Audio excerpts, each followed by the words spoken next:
Welcome to the American Academy of Grief Counseling's videogram on human development and grief.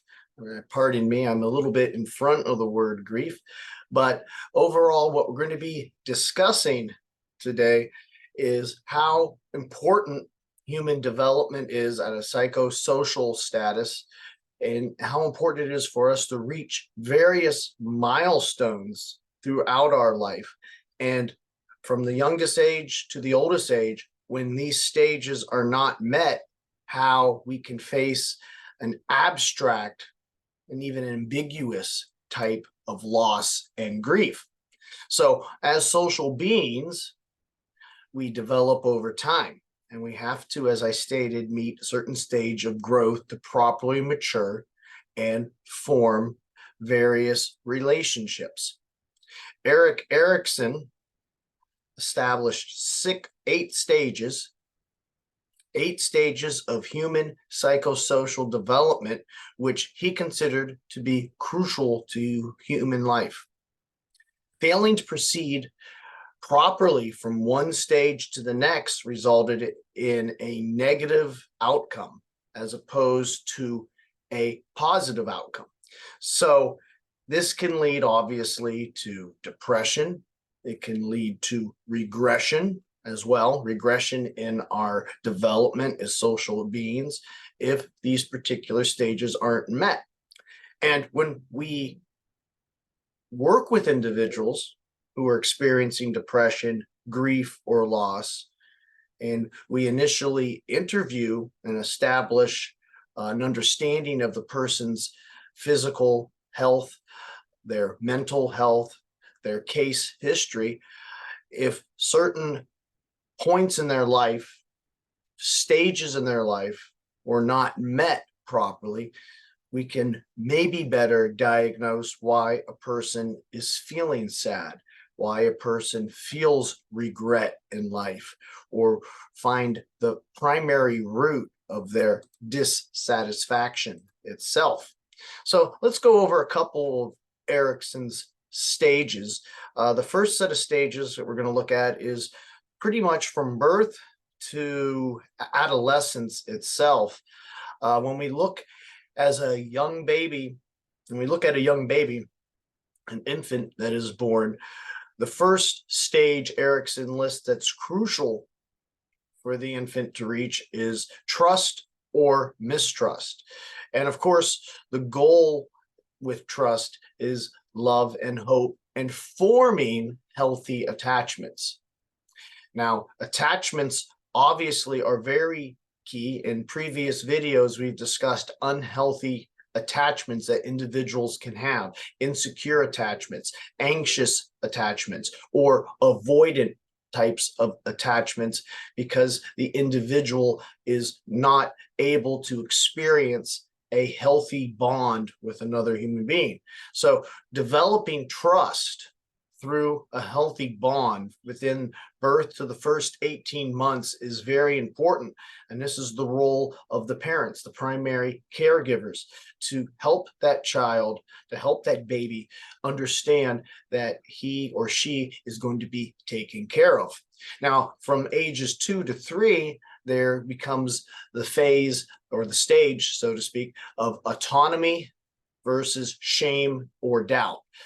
And in this stage, the goal is for the individual or the child to develop will, to be able to understand that he is or she is separate from the caregivers, that there is an independence. And within that independence comes an autonomy. Now, if this independence does not go well, in terms of eating by oneself, walking, or toilet training, then the individual will be less autonomous and instead be instilled with this type of doubt and shame in their own abilities to move forward. From ages 3 to 5, there is the initiative versus guilt phase, and this gives us the goal of purpose within the individual. There's the exertion of self. And pretty much with the child from 3 to 5 is to play. So meeting other peers their own age, they want to begin to be initiative of who they are. of their own self, of their own self-being. And when this is rewarded, this purpose, the young child begins to feel an initiative in life. When it's punished, there is a guilt. There is a guilt that can push the child further back in terms of being more known, being more initiative in their doing. Now, from ages 6 to 11, Erikson listed industry or inferiority. And again, a building of initiative is this industry, this confidence, which one wants to see in their child between the ages of 6 and 11 start to develop. A confidence to complete tasks, a confidence to build a healthy person, a functioning individual. And of course, if this industry is not met, if this confidence is crushed, then we have an individual that might start to go into a shell and begin to feel inferior. And when inferiority starts to come in, there's a host of disorders that can grow from that inferiority. It can lead to multiple self-image problems, depression problems, and lack of an individual who wants to go out, who wants to do something great with their life itself. Building a life starts later in the teenage years from 12 to 18, and we look at identity versus role confusion. And if anyone has ever had teenagers, they understand that this is a very important developmental part of their life. And if they've been given the previous tools as young children, then they'll be able to build on this and find an identity. So the goal is to be faithful, have fidelity to oneself. As it is, there's so many peer pressures that are surrounding a teen. And if a teen doesn't have some sort of confidence and faith in their own industry within themselves, then it's going to be very difficult for them to be faithful to their own self-image itself. So while they're discovering oneself and one's values, they are constantly barraged with other ideas. The idea that I have to look cool for this particular group, or I have to act this particular way within this other group. So there's a lot going on. And if this particular stage of identity is not achieved, there's going to be a role of confusion that can sidetrack and derail the teenager as they enter into early adulthood, and they won't be able to pursue forward and have a successful early college career or trade and move forward with an identity that they're secure of who they are. And that is so, so important. From 19 to 40, Erikson listed intimacy versus isolation. And the goal here is love. And like all human beings, we are looking to be loved. And that's one of Abraham Maslow's third basic human need: finding love, fostering a relationship, finding union. Of course, those without a sense of self, of the early childhood stages, those that don't have a healthy bond are going to have very anxious relationships, very insecure bonds, and they won't be able to form these important relationships. So instead of finding intimacy in their early adulthood, instead they're going to find isolation. And with isolation, again, comes depression, comes grief, an abstract, ambiguous loss of not having a relationship like everyone else has, and being alone and not finding that special someone or that special tie to something that is crucial. From ages 41 to 65, which is really middle age, you look at generativity versus stagnation. And the care here, the goal here is care. It literally is care. And it's where one begins to look at whatever accomplishments they've had in their younger life, how their family is looking. Have they developed a family? Do they have a family? Do they have children? Do they have any type of relationships that their peers might have? Has there been a transition in their life, in their own professional life? Have they seen advancement with that? within the accomplishments. Also, as they enter into middle age, this transition puts them in a place where they now might also become caretakers of their parents or their grandparents who are now very old, and they might need care in that regard. So with middle age, there's caring for the previous generation, and there's also caring for the next generation itself. Now, when this occurs, individuals that don't have a lot to show for, they don't have a lot of generativity, as Erickson labeled it, they might enter into what we refer to as a midlife crisis, or other relapses to where they will do things that a young adult would do. And that's what a midlife crisis actually is, doing things that a younger age would like to do. So as a middle-aged person or man, maybe the individual starts going out to bars a lot, or they take an impulsive moment to buy a race car of some type, a sports car, a Camaro or a Mustang. Maybe the individual is a woman and she starts looking for various plastic surgeries to try to enhance herself because she feels that she is beginning to lose her looks. So when this type of these types of problems start to emerge, we see what a midlife crisis truly is. But those who have some sort of generativity in their life, they've proceeded through the previous phases of Erickson. They're secure, they have a relationship, they have intimacy. They're much less likely to go down this particular route, and they won't revert to previous stages because they're not lacking. Instead, they look at their accomplishments with pride, and they look at what they've created and where they are going.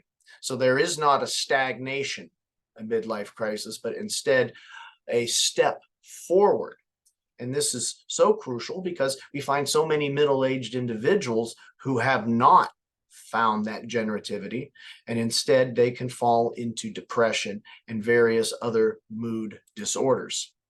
Now, the final stage that Erickson listed was those of 66 to the time that they finally die. And this is where one will either find integrity in their life or despair. At least with a midlife crisis, you can still make a change. But when you're really, really old, you look back at your life. And the goal should be one of wisdom and fulfillment as you look back, a fulfilled life, that you've accomplished what you wanted to do physically, mentally, spiritually, academically, within the family. You've accomplished these goals and you have something to look at and to be proud of because you were developed psychologically and socially properly from the very day you were born. You were able to form bonds with other individuals. You were able to be creative. You were able to have that independence needed to push forward. And you were able to find love or some type of connection to life. So when those dreams are not met, one can definitely fall into a life of despair, reliving lost opportunities, and find bitterness, because there are no fruits of one's hard work really to show for it. And this is a very dangerous situation where many individuals may turn to suicide because they're so lonely and because that they have nothing really to show for in life. They pretty much wasted their life, and might have been done on their own, or it might have been because they never met the various stages that Erickson had laid out. Now, one thing really to consider, the same as with the hierarchy of needs with Abraham Maslow, is individuals who reach certain stages.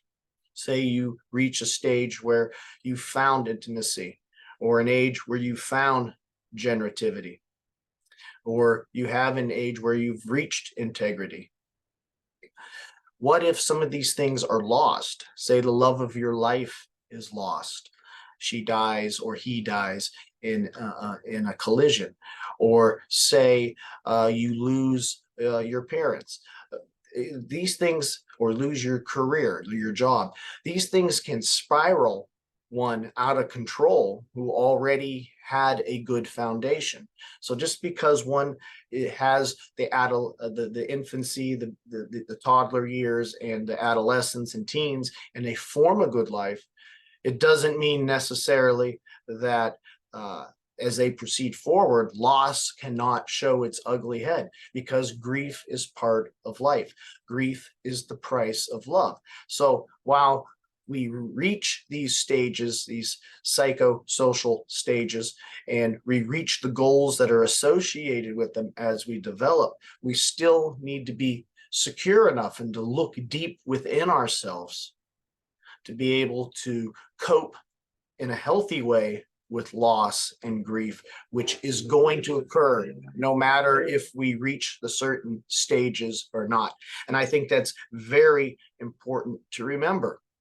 So grief and loss are part of life, and when they occur, there are more likely chances of discontentment in life. And as I said, early childhood issues can lead to various relationship issues.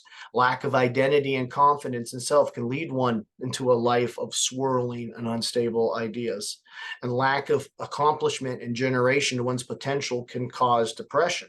So what I ask of you is to reflect on your own life and these stages that we have gone through, and see if you have, at the point of your own life you are right now, have you met these stages, number one? And number two, if you have reached these stages and some of the things that allowed you to reach them were taken away from you, how did you cope with that loss? And how were you able, again, to find balance? Did you find balance because of a healthier youth and you have various other characteristics and abilities to go through that loss?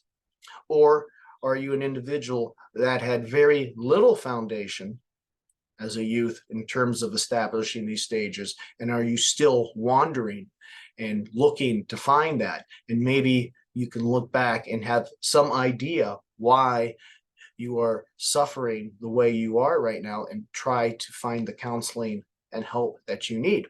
And that's what Erickson is setting up, a guideline that pinpoints at certain ages, certain qualities that are extremely important in your development, and how we deal with those if we fail, and how do we proceed to get back on track with them. And most secondly, importantly, how we deal with grief when grief sidetracks us when we are at those stages. So I think that is very interesting to contemplate and to think about in itself. We are the American Academy of Grief Counseling. There's our link below. Our number is 330-652-7776, and our email is info@AIHCP.org. I'd like to thank you for listening, and have a good day.